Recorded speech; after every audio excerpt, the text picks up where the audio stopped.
Hello, everyone. Happy Hey, Sunday. hey, kiddo. Hi, hi, Hey, mom. granddaughter. Hi, daughter. Hi. How's it going? Great. I'm good, pretty good. How about you? Good. Yep, same. A little sleepy, but yeah, I hate when I try to sleep in, but then my body wakes me up earlier than I intended. So Oh, that's unfortunate. But today we are talking about mental health. This is the second installment. Um, y'all talked about it before, I think, for the older generation. And so now we're going to talk about it for Generation Z. Mhm.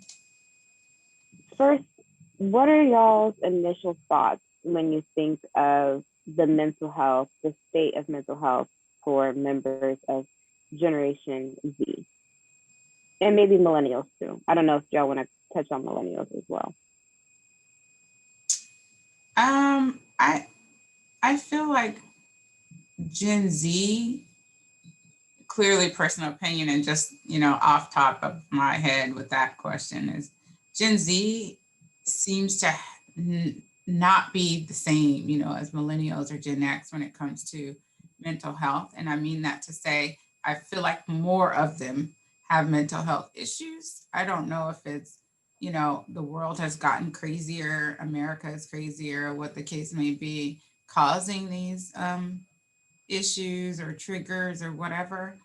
Um, but a part of me feels like it's also more accepted in the generation, not mental health per se, but to that like known that people, this happens and that you can get help for it and all that kind of thing. So people in that generation probably are more apt to discuss it freely and openly and mhm. ask for help as opposed to millennials. And I think I'm just a year or two from being a millennial.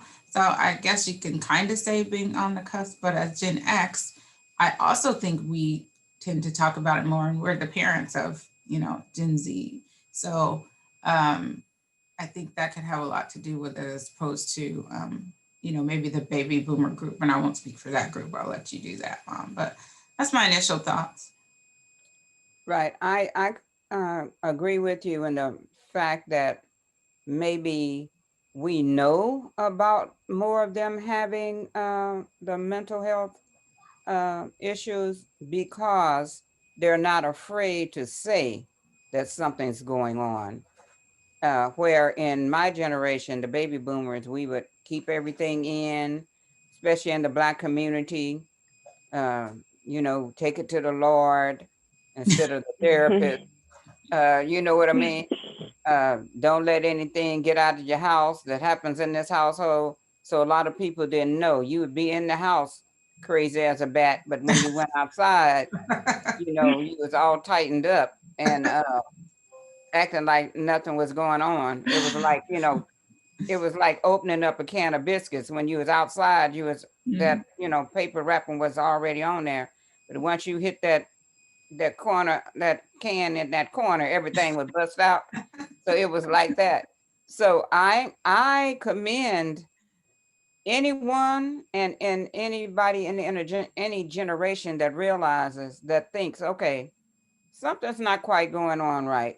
And it might be going right, they just don't know that that's the way it goes, but still they seek uh, assistance and seek help as well as pray. So I Mhm. commend that. So I think that's why we believe that there's more mental health issues in other generations is because the fact that they don't have an issue with seeking help, and I commend them for that.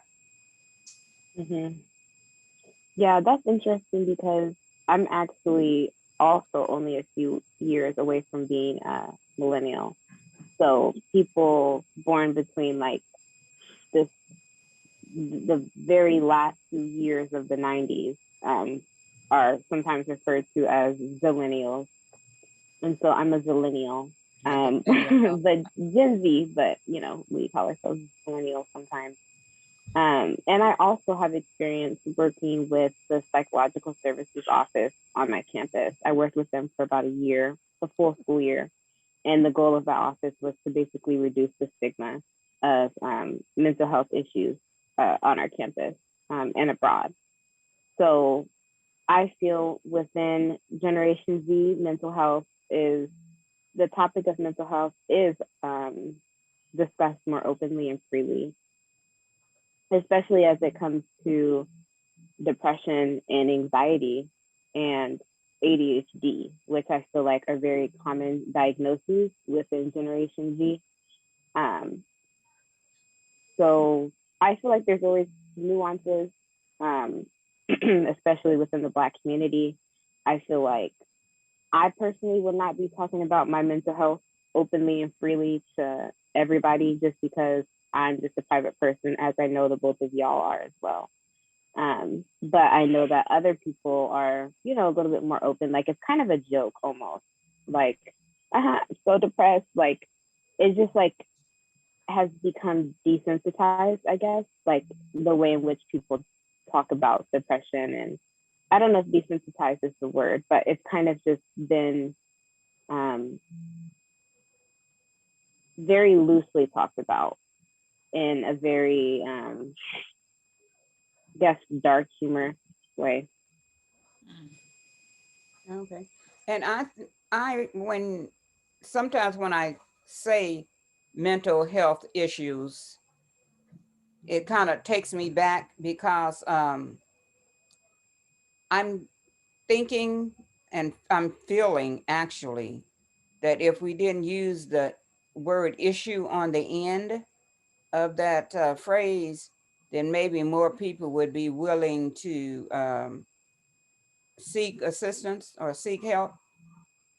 Maybe mental healthiness or mental health wellness, which I've seen those terms before, rather than issues. That term issues right there kind of already put something negative on it. And a lot of people don't want to be attached to something that's negative, Mhm, or if you're going to look at them like they have a problem, mhm. But if you're seeking mental healthiness or mental health wellness, maybe it would assist more people or encourage more people to go forward. And you saying that they're just throwing it around, Kennedy, like it's kind of a little humorous thing. Maybe that's where it's coming to, where it's like, well, it's just a part of life. So, we can just casually talk about it, but we can also, that means that it's okay to go get help. Mhm. Maybe that eases, maybe that eases the stigma so that people won't feel so bad. So Yeah, that, mhm, I think so with the issues, maybe like mental health matters, or if you have some mental health matters to um, right, address or whatever, because health in and of itself, that's health. Like if you're healthy, you're healthy. If yeah, you're in good health, like you have your mhm, health, that means it's good health. It's right, not like a negative, like something's going wrong. So yeah, yeah, that probably is a thing. I would venture to guess. I wouldn't want people saying, I have health problems or mental right, same as, mental health problems and stuff. Because like Kennedy mentioned with, the high diagnosis of like ADHD, mhm, depression, anxiety and things of that nature these days, and more so with her generation, um, you don't tend to think of that. People don't tend to think of those things. I think you go to like, oh, well, like schizophrenia or bipolar or these really, really extreme, you know, mental health diagnoses. So, mhm, yeah. And maybe people like, if I say that I have some mental health issues or concerns, then people are going to think I have X or Y. They may not think, she has anxiety, she has right, ADHD, she has mild depression or whatever. right, They might be yeah, thinking like way up there somewhere. And because of the stigma and because of the, some people don't want to be associated with people with mental health issues because they feel like maybe it's too much for them. Like it requires them to do more. Like now I mhm, have to support this person. If it's not in you to be supportive of that, then good on you to be like, I can't do that because of your own mental health, not mental health issues, but right, because of mental, your own mental health, then good for you to recognize that. But I also think that's part of it as well. Like people don't want to share that too because they might think. Like I could be thinking, hey, I'm gonna share this with somebody I think is my friend, but the friend could potentially be thinking, well, shit, I didn't sign up for this. Like I don't need that. Like I don't want all of that mess or whatever it is, and don't even understand it. That's the thing Mhm. I would believe too, that they don't understand. They don't know about that particular diagnosis to Mhm. be able to deal with it. So a lot of times, like you said, when you say that you might have a mental health illness or something, if you don't explain to them what it's about and how it presents itself, then they might feel kind of awkward in the situation because first thing most people know about depression and manic depressive, like they might like, or bipolar, they might like, oh, what she got? Is she gonna trip out on me one They're day gonna or be flipping something? and flopping and You flipping and that flopping. kind of stuff. And they don't know the intricacies of other things like you mentioned, ADHD, or or even what is it that I have, obsessive compulsive behavior or something like that. They don't know the intricacies, or even executive functioning. So they don't know the intricacies of those, or what even those things are, What and is that they might. executive functioning? Executive functioning is where you don't complete your decisions. You Mm. might start. This is just and this is just a short version of it.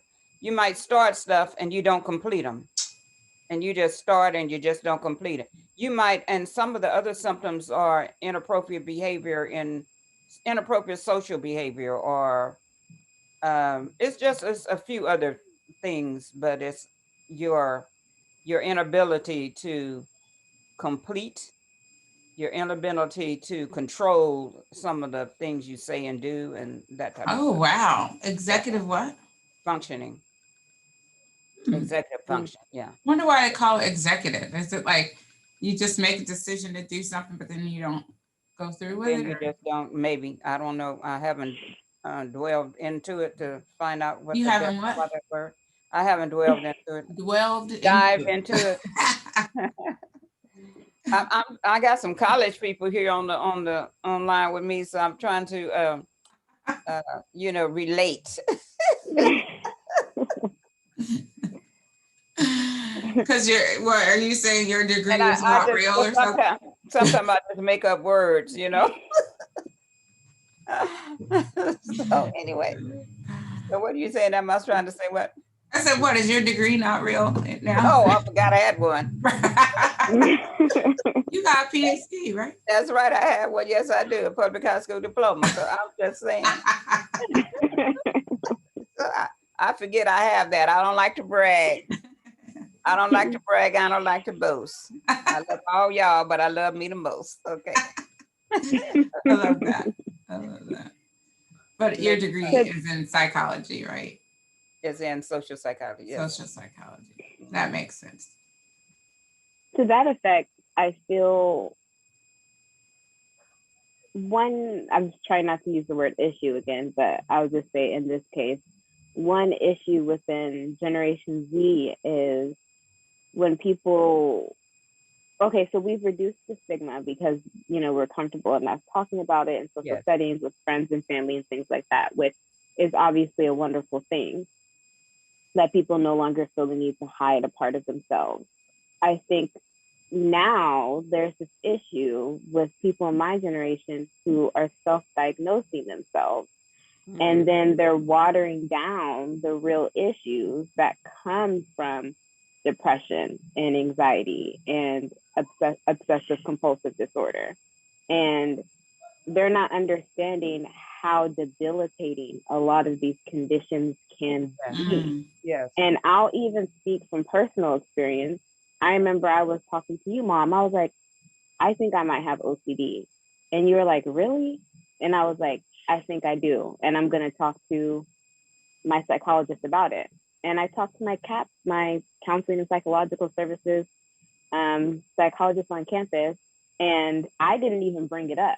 But during a conversation that we were having, and I was telling her about some of my habits, she was like, do you think you may have OCD? Is that something that you think you may be experiencing? Because that's what some of these habits sound like.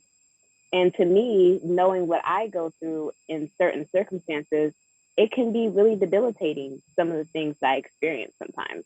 Mhm. And so when people just be like, oh, I'm super clean, I have OCD, or when people say, oh my gosh, like I'm depressed, well, you don't know what, like, it's just like the things that some of these people go through. It's just kind of insulting to say, like, oh, like I'm just a super clean person, I have OCD, or oh, I'm feeling upset today, I've been so depressed. I just feel like it's very inconsiderate to just throw those mental illnesses out and around, because then when people who really do have these conditions come to speak up, they're not taken seriously, because Mhm. people just think OCD is just a cleaning disorder, or Mhm. people think Okay. depression is just, oh, I just been crying for no reason, Mhm. when it's like, no, it's literally like, I haven't bathed myself in weeks, my teeth are decaying, I have 7 cavities, my hair is matted, it looks like a rat's nest, I haven't taken care of my child's about to be taken from me. You know what I'm saying? So it's like, Mhm. when people are sharing that they have these conditions and these disorders, it's not taken as seriously as it should be. And I feel like that is an issue within Generation Z. What are Oh, y'all's thoughts on that? well, that's a good way to look at it because I hadn't thought about it in that framework. And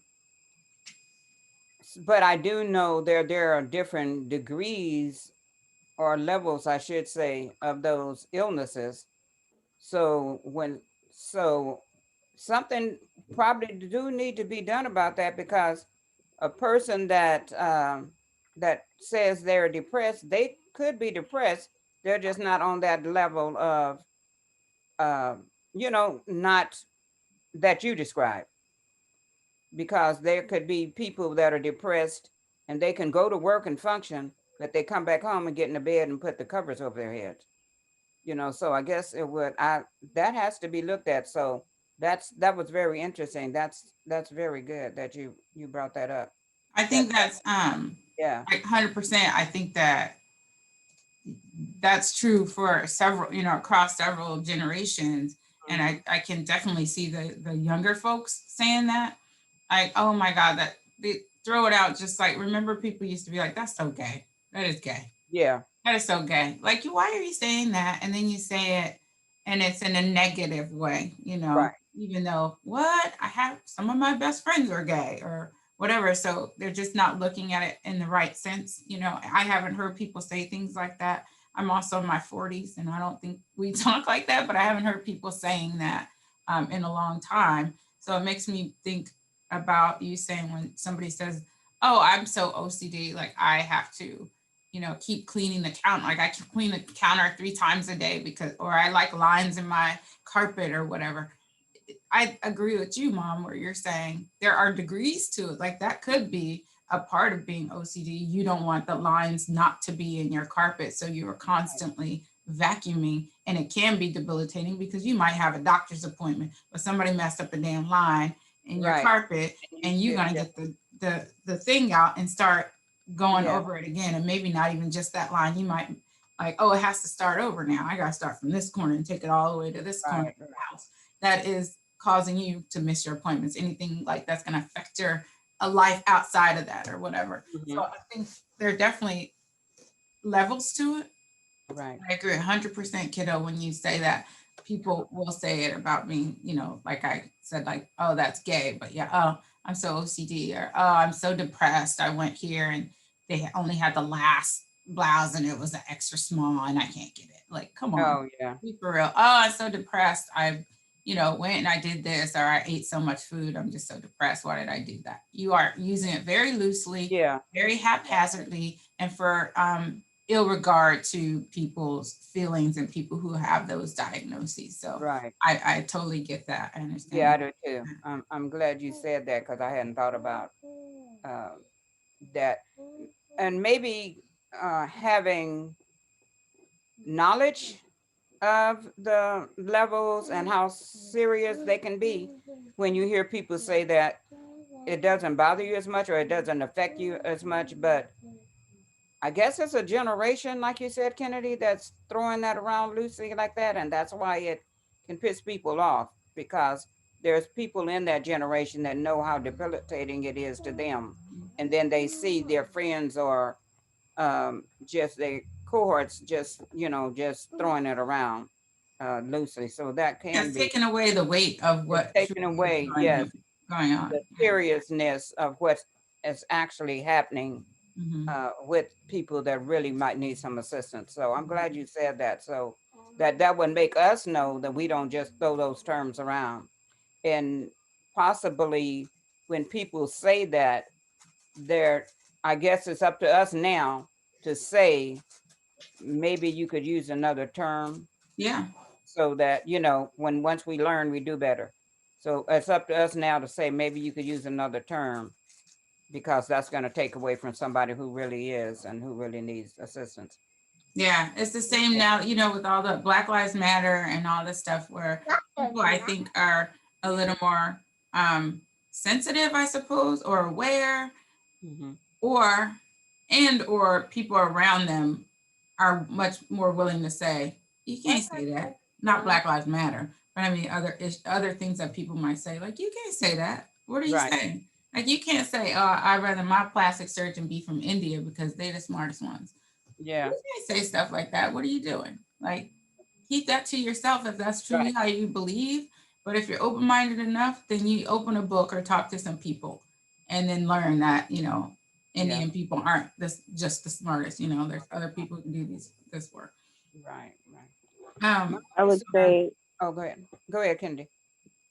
I would say just two things. One, another common one is like, oh, you're so bipolar. I think that one is like really annoying because that's like people really use that one loosely. Like, Oh, okay, really?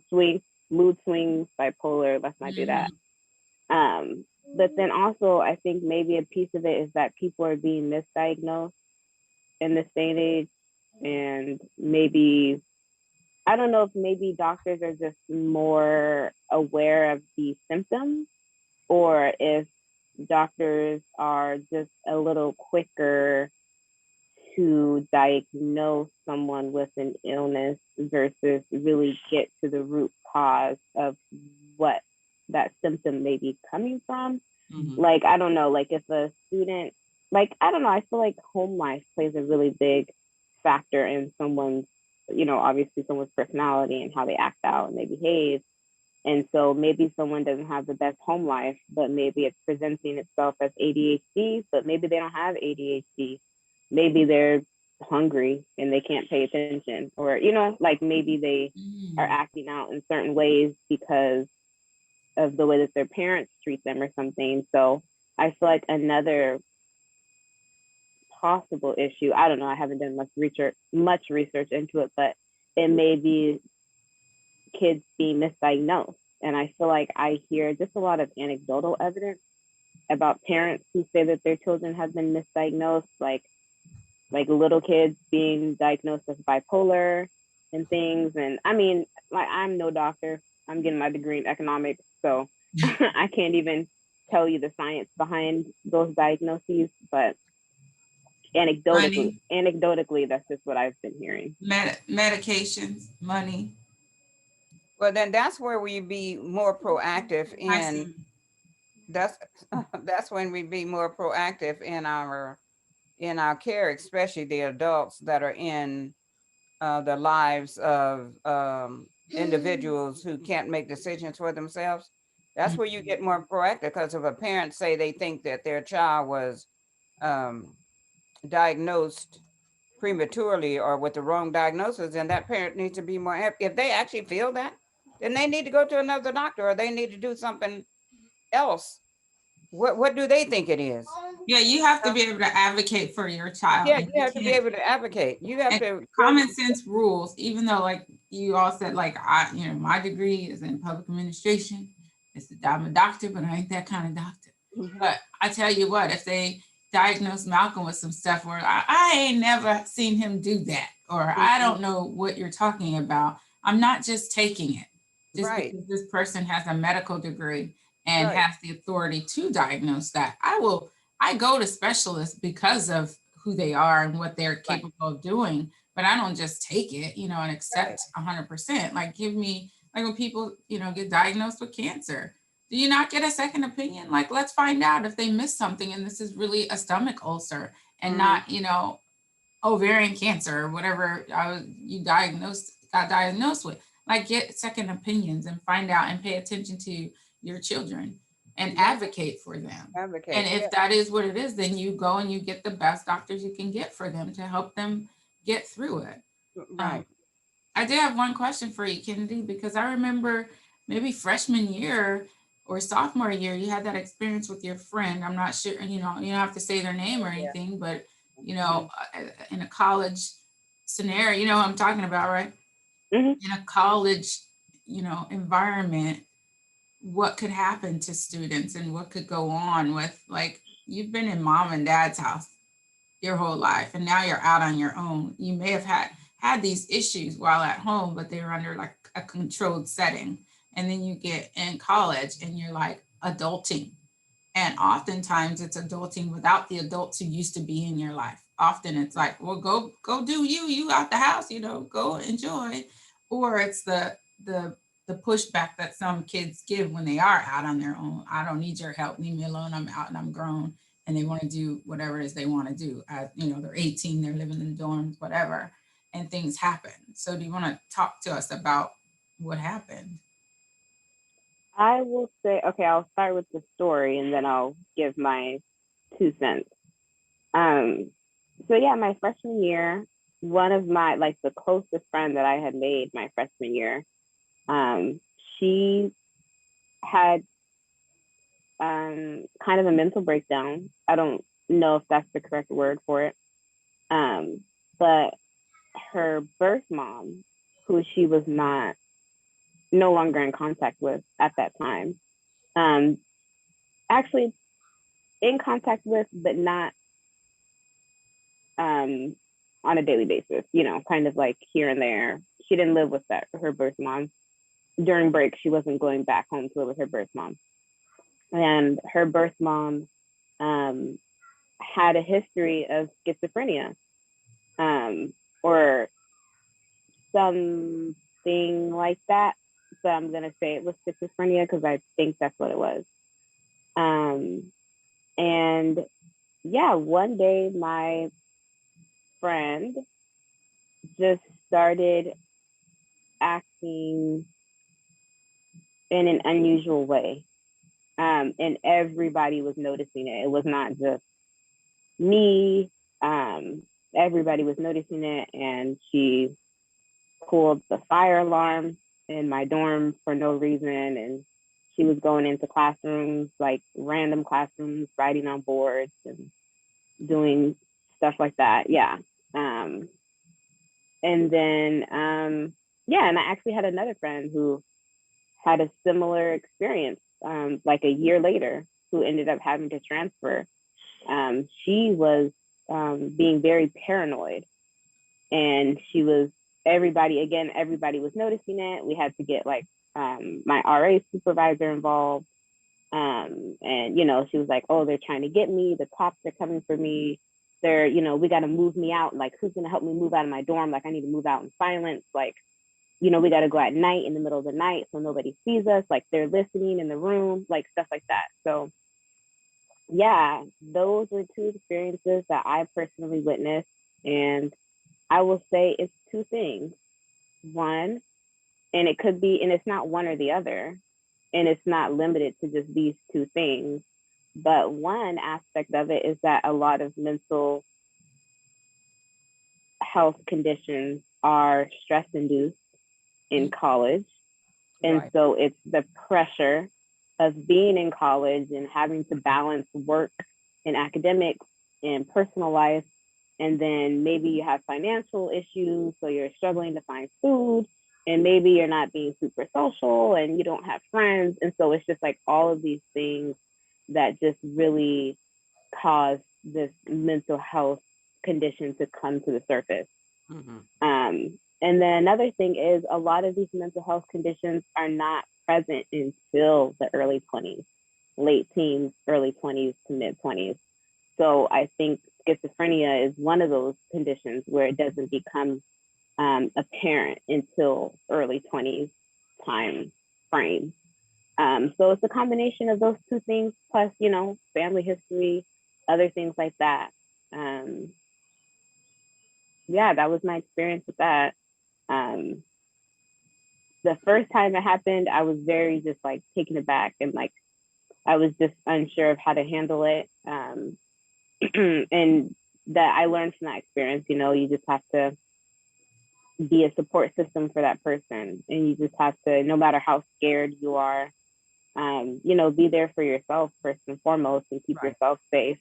Yes. But, you know, be that if you can, if you have the capacity, you know, be there for that person as well, because they could be just as scared. Yeah. So, Mhm. you know, you live and you learn. Right. That's Yeah. it. Yeah. I remember getting a call from you and you were telling me, oh my God, this happened with my friend. And you were so upset and you were so just like, I was concerned about your mental well-being at that point because it impacted you so much. And Kennedy, you might be an empath, you know.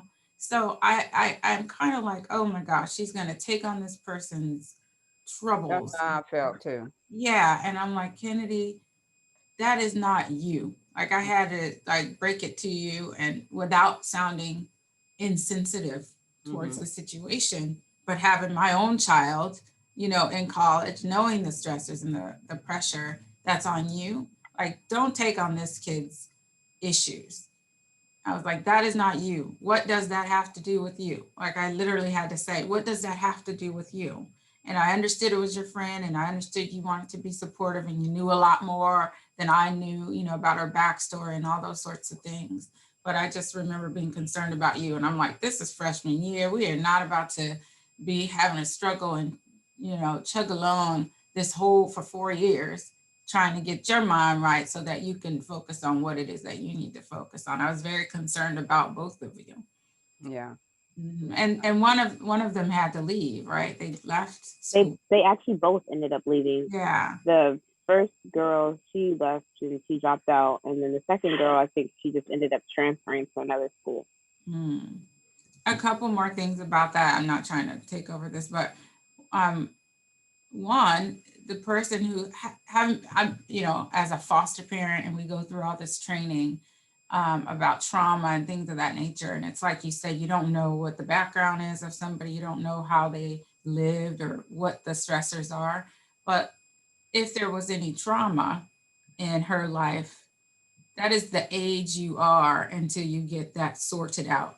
So if your trauma was at 8 or your trauma is at 14, you may make it through, like you were saying, Mom, you know, faking it till you make it, or at work, at school, you look fine, you're acting fine, socially normal, and then get home and there could be some issues. In this girl's case, or anybody else, that maybe you got home and there weren't any issues, but like you said, kiddo, at a certain time in your life, they could be stress induced, and now you're 20, 19, 20, and you're on your own, but mentally you're still 14, mentally you're still 12. It's whatever the age of the trauma occurred when you don't get these things addressed. That's one thing that I've learned, and that's why, like, when they tell you about like kids that come into your home, like, yes, they might be a 16-year-old girl and you might be like, why haven't you brushed your teeth or washed your face or changed your clothes? Like, what are you doing? They could still be 7 or 6, whatever age that trauma occurred, and they're not thinking that way. So that could have, you know, really, it's really set some things up when you're on your own. Now all of a sudden you're on your own, you know, having to do it yourself. Um, the other thing that I thought about was not with regards to them, but as we talk about mental health and like the Black community and stigmas and all that stuff, I think about 3 people immediately. I think about Lark Voorhees from Saved by the Bell. I think about Maya Campbell from that LL Cool J show. And I think about Kanye West. Those 3 pop into mind immediately when I think about mental health matters with in the Black community. And now Lark Voorhees was Lisa Turtle on Saved by the Bell. That's a show I grew up watching as a Gen X. She might be a millennial. She might be a Gen X. I'm not 100% sure.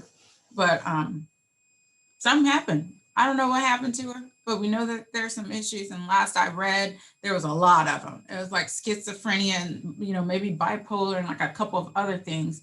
which tend to be the case when people have one, there tends to be a second and sometimes a third, condition or diagnoses. And it just breaks my heart when you see that, because you see these people as child actors and these stars, and they're very beautiful girls, ladies. And when you're watching them on TV, you don't catch that, even though they're acting, they're acting. You don't see anything about that. And then years later, Kennedy, in their 20s, then something happens and you're like, what? And then of course you hear people, I had all that money, I'll just be sitting with my feet up and nothing gonna mess with me. Like, you don't know that. You don't know what's going on in someone's, you don't know if they were medicated at the time and they stopped taking meds, or if they need to be recalibrated, or what the case is. Maya Campbell, I think hers is, there's some drug use too. Like there's some substance abuse there with it as well. And you often learn that too. Form of self-medicating because of the issue. Can't manage. Yeah. And but then that it induces the issue. Yeah. Exactly. Yeah. Exactly. So then that it's just cyclical and it's worse. And you're trying to drop this habit that's inducing this illness. And then, that's an illness as well, your substance abuse. So you're fighting that, trying to get sober. And then, all the while you have, and then maybe you get meds for your mental health condition, which could then be abused. And then, like, oh, you have these meds, but maybe you're popping 4 of them instead of the 1 that you're supposed to have. So now it's another issue. Then I think about Kanye West, and I'm just like, clearly, like. Something's wrong with Kanye? Well, I've read, I was like, Mom, are we serious here? Like, what Kanye do? And what we saw, and again, the triggers, remember we were at that event, we saw his mother, Donda West, we were at the Tony Robbins event, and I was like, oh my God, that's Kanye West's mother. And literally a month, 2 months later, she passed away.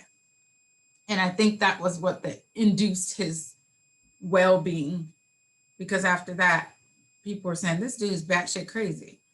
The stuff he was doing, the things he was saying. And then fast forward to now you're married to Kim Kardashian, about to get a divorce, but that's when the stuff started coming out, in recent years. And I read several articles that apparently he does have bipolar disorder, and was fighting the medications and stuff like that. And I mentioned this in part 1, like, I wonder if she's somebody who could not deal with it anymore. And if I can't deal with this, you're doing things that I'm not supportive of, that I can't give you that support. Or you might have said, I ain't never taking these meds again, I'm happy. And she's not, it just makes you wonder. I don't know what's going on in their marriage, but it makes me wonder, even if it had anything to do with that. Right. That's kind of, I don't like to speak on folks' marriage, but that was my assumption as well, that maybe she just couldn't, or did not want, or did not have the capacity to be supportive. Yeah. Right. Or you're not going to mess up my thing. I've worked hard. We've worked hard to build this. So your controversy is not going to mess up my thing. So I would rather just step away, Separate. So it's a lot of stuff. There's a lot of reasons she could have made that decision, but she made the decision for her well-being, whatever it was, whether it's, physical, mentally, or financially. She made that decision, and that's what she's doing.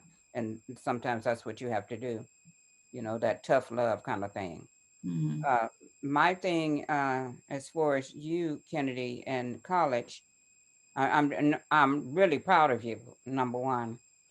But I realize that a lot of stress goes on in colleges and universities, and after they graduate too. After they leave the college and university, a lot of the students have these high expectations, as they should have.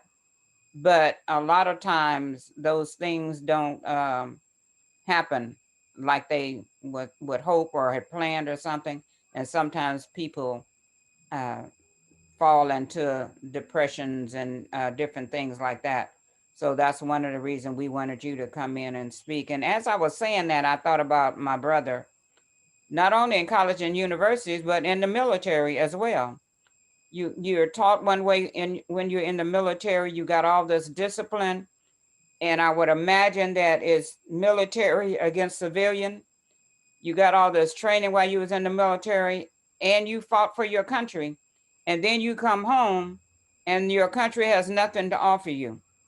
And you're looking for a job. You have all the best of training, the best discipline of work and ethic and all that kind. And then you come home and you can't find a job, or you can't find somewhere to live.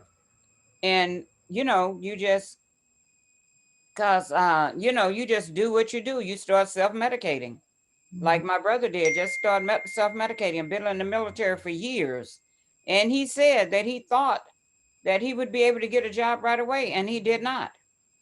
And so he ended up taking drugs and just being on Skid Row for maybe months or years. Literally Skid Row. Yeah, In literally. LA, like if In those of you LA, who are not familiar, downtown Skid Row, LA. yeah, When you that's line up to get a bed at night or whatever. hundreds of people out on Yeah. the streets, Yeah, homeless. yeah. And he said once when I talked with him about it briefly, he said that he thought because he had served his country all those years and he had all that training, all that discipline, all that value and conviction and stuff, that he would get a job, Mm-hmm. and he didn't. Mm. And as a man, and we know that men are usually they identify with their jobs and stuff like that. And that's one of the things I identify with. When you can't get a job to take care of your family, then you're probably feeling that you're less of a man, that you're just feeling bad. And that just threw him into a depression. Mhm. And he would not come out of his room only to use the bathroom or to go to the kitchen to fix him a sandwich or something. He'd go right back into the room. Yeah, I And remember then when that. that got to be, when that wasn't working, then he went to drugs. And then the drugs took him out of the home where he was living onto the street. And whatever little bit of money he could get, he said that like a government assistance, I think it's called GR or something, general relief or something. Mm. That check wasn't enough to help you do anything, but get a room, maybe pay for a room for a month or something, and get you some drugs and some women. And that was gone that first week. Right. So now you're back on the street, so you live that over and over again until till you can see some light that will come in where you can, and you can figure out, okay, I got to do something different. And that's what he did. And he said that there was a ministry across the street from the place where he was rooming, and that would always have the people come in. And he said he didn't want to have no parts of it. But then he decided one day he would go over there. And when he went over there, that's what helped him into this He ministry. didn't want anything to do with it. He didn't want anything to do with it. You couldn't tell that by what he does now. Right now, you would never know that. As a minister and a nonprofit owner, And a outfit. master's degree in Yeah. word theology and all that. Yeah, got a degree in theology. So he said that's what brought him back, and gave him that light that he needed to pull himself up. And let me just say this about Uncle is when, like, I remember as a kid, he's in the room, it's like, oh yeah, he's in the room. And then you see him walk through, go to the bathroom or the kitchen. He might make food for everybody, but he's going to get his bowl and take it into the room, and you wouldn't really see or talk to him. But I do know people would say, that's the Marine Corps. They done brainwashed him. They brainwashed him in the military. He's brainwashed. And I was just like, oh man, that's what they do in the military, make you, I believed it because I was like little. And then you hear brainwashing, like, yeah, they do be telling you all this stuff in the movies you saw, like they just put it in there. So that's all he does. It's good. Like, I'm like, maybe that's what they did in the military. They went and ate, and then they went and had to go into their barracks room or whatever. Yeah. Yeah, I remember hearing adults say stuff like that about it because nobody's looking at, the mental health aspect of it. Right. You're not considering that. And You're probably just like- because nobody knew. Even sometimes we do things or don't do things. Excuse me.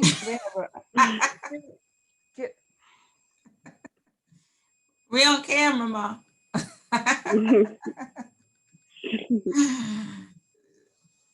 She go push him with a pillow in a minute. I'll be done when I'm done. Could you, excuse me? But you keep asking me when I'm gonna be done. Give us You a want minute to to what see. you I'm want. talking to my mother, please. So anyhow, You as were I was saying they just didn't know. so rudely interrupted, sometimes we just don't know. We just do not Yeah. know. There are pockets, I would say, of our community, of our people that are not aware of certain things. They're just not aware. Mhm. Even not only to get it taken care of, to not even to discuss it, because they just don't have the words or the knowledge of it, of what's going on. And I You think know, it's like until it's too late, or I mean, yeah, until they learn. in his case, it wasn't too late, you know, Right. like he been able to redeem himself many, many decades later. But like to see this happening and nobody's equating anything to mental health or Right. whatever, but had something happened, then people would probably start talking and maybe someone would come in and be like, well, was he struggling with any mental health issues? Yeah. What you mean? Oh, well, Somebody he that just with the stayed in his knowledge. room all the time. Yeah. We never saw him, so he never say nothing. What you mean he stayed in his room all the time? Right. Then that's how it come out. And then Come you out. Somebody with knowledge would make, would make Yeah. the connection. Yeah. But as it was, as many in our community, he prayed and his prayer was answered. So God helped him. But now he also has education to know that it's a combination of both, and that help was needed. And So he helps got- people who were once in the situation. Yes, and he helps veterans and people that were once in the situation now Mhm. because of his experience. Mhm. So And that's sometimes we experience things, but our experience is not just for us. It's the answer to other people's prayers, Mhm. especially if we're I going will to go out and help. Yeah. I will say I think my final thoughts would be around that effect, Grammy. Like that's why reducing the stigma is so important. And Yes. it's really hard to even share your experiences with people. But if you have the courage, or if people have the courage to like speak out on what they've gone through, it really helps other people and it really Yes. makes a difference and it Right. impacts other people's lives. Yes. So having, having the courage to really speak out about, one's struggles and, what has made one feel weak is a very commendable thing to do. Mhm. So hopefully, if we can take anything from this, I feel like that's one of the most important things is, not being afraid to sometimes share your weaknesses or share things that, may not be share aspects of yourself and aspects of your mental health that may not be necessarily perfect, because Right. it makes other people feel better and Yeah. Mhm. Right. that people can relate to it. Yeah. I like What that. about y'all? Yeah, I agree that sometimes your story is just what someone else needs to hear to realize that they're not alone. Mhm. That happens to other people, other rich people too. I'm putting it out there, universe. Okay. You know, a lot of times we look at people and we see where they are, but we don't know where they came from. And because they haven't shared their story. And so we will think we'll never get where they are because they have not experienced what we've experienced. When a lot of times they have experienced some of the same things we experienced, and that experience is what got them where they are. So, like you said, Kennedy, sometimes other people's stories is what will help another person. And I agree with you. You do hear that. You hear people like whether it's mental health issues or not, it's like people's weight loss stories.